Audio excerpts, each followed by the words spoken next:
So hello guys, welcome back to my channel. आज हम explain करने वाले हैं just so with it movie को।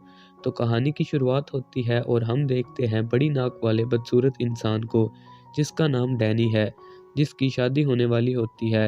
लेकिन उसकी बीवी अपनी सहेलियों में बैठकर डैनी का मजाक उड़ा रही होती है, जिसे सुनकर डैनी को बहुत बुरा लगता है और वो वहाँ से चला जाता है।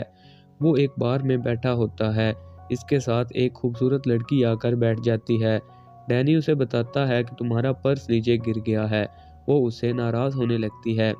डैनी उसका पर्स उठाकर उसे देता है।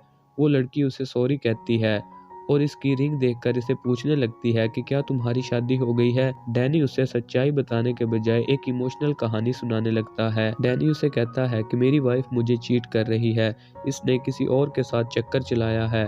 वो कहती है अगर तुम्हारी बीवी तुम्हें चीट कर रही है तो तुम उसे छोड़ दो। डैनी कहता है कि मैंने 14 बच्चे अडॉप्ट किए हैं और उनका ख्याल कौन रखेगा। लड़की ये सुनकर इम्प्रेस हो जाती है। वो कहती है कि मैं तुम्हारे दुख को कम करने के लिए तुम्हारे साथ एक रात गुजार सकती हूँ। वो दोनों रगड़म पेलम करने के लिए चले जाते हैं। इसके बाद डैनी प्लास्टिक सर्जन बनता है और अपनी नाक ठीक करा लेता है। वो अपने शहर का सबसे अच्छा प्लास्टिक सर्जन बन जाता है। वो रोज़ बार में जाता है और वही इमोशनल कहानी सुनाकर लड़कियों को पटा लेता है। इसके बाद हम डैनी के क्लिनिक को देखते हैं। इसकी असिस्टेंट जिसका नाम कैथरीन है, जो अपने गुब्बारों के लिए ऑनलाइन कवर मंगवाती है, लेकिन वो उसे पसंद नहीं आते तो वो उसे वापस कर देती है। इसके बाद डैनी अपने कज़न डॉल्फ के साथ गोल्ड की पार्टी में जाता है, जिसका मुंह बहुत ज़्यादा अजीब होता है। गोल्ड के भतीजे को चोट लगती है। डैनी उसकी मरहम पट्टी करने लगता है। वो बच्चा उसे बताता है कि एक लड़की के 2 बड़े-बड़े संतरे देखकर उसका ध्यान भटक गया था। डैनी इसकी मरहम पट्टी कर देता है। इसके बाद डैनी एक लड़की को देखता है जिसके संस्कार उसकी उम्र से बड़े होते हैं। इसका नाम पैमर है। डैनी इसके साथ बात करने लगता है। इसके बाद वो दोनों बीच पर चले जाते हैं और डैनी उसे वहीं पर रगड़ देता है। इसके बाद पैमर डैनी से उसका नंबर मांगती है। वो कहता है कि मेरा नंबर मेरी पैंट की जेब में होगा। वो उसकी पैंट देखने लगती है तो उसे डैनी की पैंट में से उसकी एंगेजमेंट रिंग मिलती है। वो डैनी को कहती है कि ये क्या है, तुमने शादीशुदा होने के बावजूद मेरे साथ रात गुजारी। डैनी उसे समझाने की कोशिश करता है लेकिन वो उसकी बात नहीं सुनती और वहाँ से चली जाती है। वो अपनी असिस्टेंट को रात के बारे में बताने लगता है। वो कहता है कि मुझे पैमर के संतरों से प्यार है और मैं उसे शादी करना चाहता हूँ। इतने में इसकी असिस्टेंट के बच्चे क्लिनिक में आ जाते हैं। कैथरीन का बच्चा डॉक्टर डैनी को कहता है कि क्या तुम मुझे हवाई लेकर चलोगे, मैं डॉल्फिन के साथ तैरना चाहता हूँ। लेकिन डैनी उसे मना कर देता है। इसके बाद डैनी पैमर से मिलने जाता है। वो उसे सच बताने के बजाय एक और झूठ बोल देता है।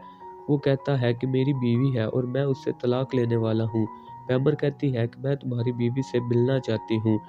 डैनी वापस आ जाता है। वो अपनी असिस्टेंट को अपनी नकली बीवी बनकर पैमर से मिलने को कहता है, लेकिन पहले तो उसकी असिस्टेंट नहीं मानती, लेकिन थोड़ी देर बाद वो मान जाती है। इसके बाद डैनी उसे हॉट एंड सेक्सी बनाने के लिए उसे शॉपिंग करवाने ले जाता है। वो उसे जूते लेकर देता है और कपड़े लेकर देता है। वो उसके बालों को ठीक करवाता है। डैनी और पैमर खाना खा रहे होते हैं। इतने में डैनी की असिस्टेंट कैथरीन भी वहां पर आ जाती है। सब उसकी नई लुक को देखकर हैरान होने लगते हैं। वो पैमर को बताती है कि मैं खुद डैनी से अलग हो रही हूँ क्योंकि इसकी छोटी है और ये मुझे सेटिस्फाई नहीं कर पाता। इसके बाद वो वहाँ से जाने लगती है तो इसके बच्चों का फ़ोन आता है। वो पैमर के सामने ही उनसे बात करने लगती है। पैमर कहती है कि मैं तुम्हारे बच्चों से मिलना चाहती हूँ। डैनी इसके बच्चों को रिश्वत देकर मना लेता है और इन सब को पैमर से मिलवाने के लिए लाता है।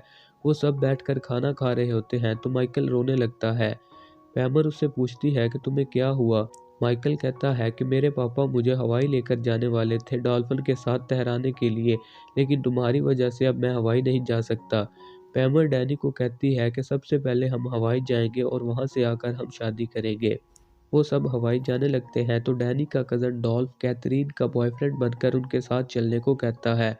वो सब हवाई पहुंच जाते हैं और एक होटल में रुकते हैं। पैमर समंदर से बाहर आने लगती है तो उसे देखकर उन दोनों के मुंह में पानी आ जाता है। इसके बाद वो खाना खाने लगते हैं तो डॉल्फ कहता है कि कैथरीन अपने नीचे के बाल नहीं काटती और रात को करते वक्त बाल अंदर घुसते रहते हैं, जिसे सुनकर उसे बहुत ज़्यादा गुस्सा आता है और वो वहाँ से जाने लगती है।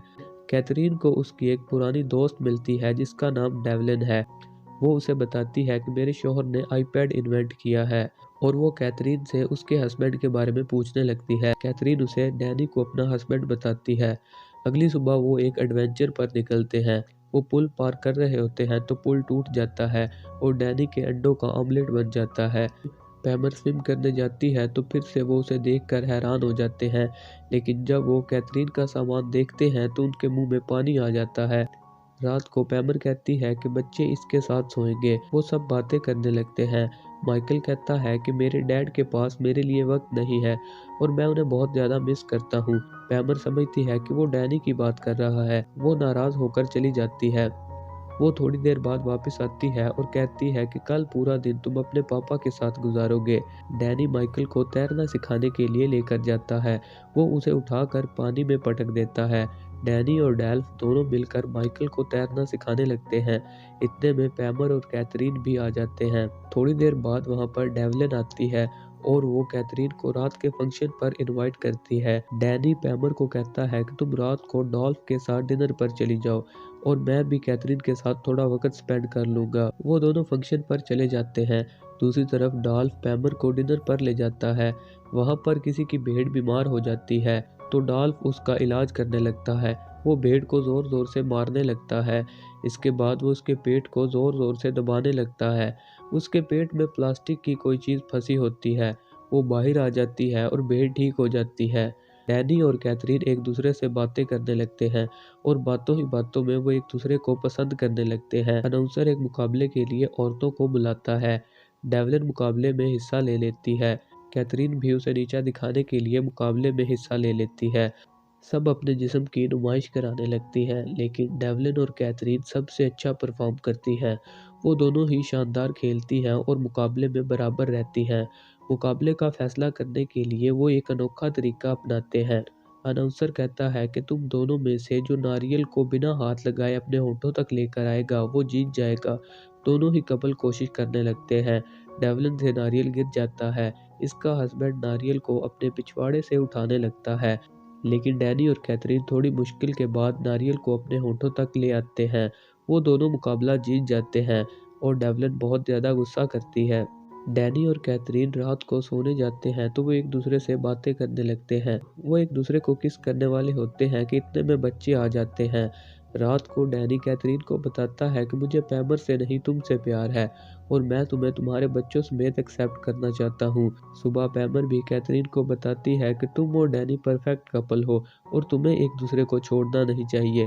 वो उसे बताती है कि उसे डॉल्फ से प्यार हो गया है और अब वो उसी के साथ शादी करेगी। डैनी कैथरीन को शादी के लिए मना लेता है। वो उसे उसके बच्चों के साथ एक्सेप्ट करता है और वो दोनों एक साथ खुशी से रहने लगते हैं। अगर आपने वीडियो एंड तक देखी हो तो जाते जाते चैनल को सब्सक्राइब लाजमी कर देना।